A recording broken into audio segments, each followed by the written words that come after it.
আসসালামু আলাইকুম ওয়া রাহমাতুল্লাহি ওয়া বারাকাতুহু। আলহামদুলিল্লাহি ওয়া কাফা ওয়া সালামুন আলা ইবাদিহিল্লাযিনা ইসতাফা, আম্মা বা'দ। আশা করি আপনারা সবাই আল্লাহ তাআলার ফজল ও করমে ভালো আছেন। আজকে আমি আপনাদের সম্মুখে ওযুর বিষয় নিয়ে কয়েকটা কথা বলবো। আমরা সবাই জানি যে ওযু নামাজের মধ্যে জরুরি করে দেওয়া হয়েছে। যখন আমরা নামাজ পড়তে যাব, আল্লাহ তাআলা বলেছেন যে যখন তোমরা নামাজ পড়তে যাবে তখন তোমরা পাকি হাসিল করো, মানে ওযু করে যাও। তো এছাড়াও ওযুর অনেক ফজিলত রয়েছে।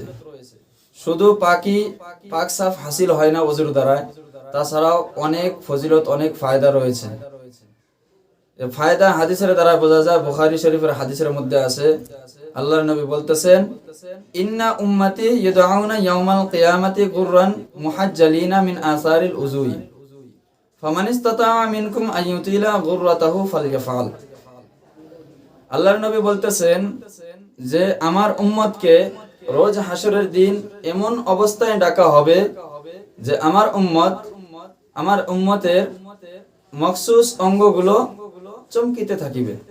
ওযুর মধ্যে যে অঙ্গগুলো ধৌত করা হতো সেই অঙ্গগুলো চমকিতে থাকিবে।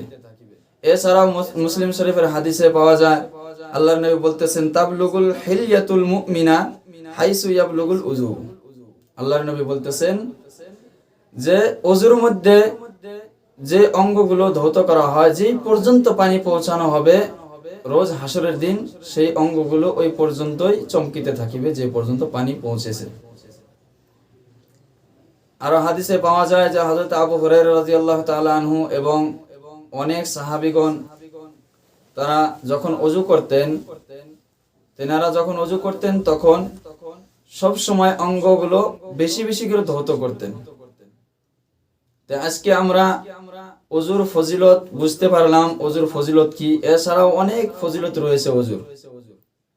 তো আমরা ওযুর ফজিলত আজকে শুনলাম।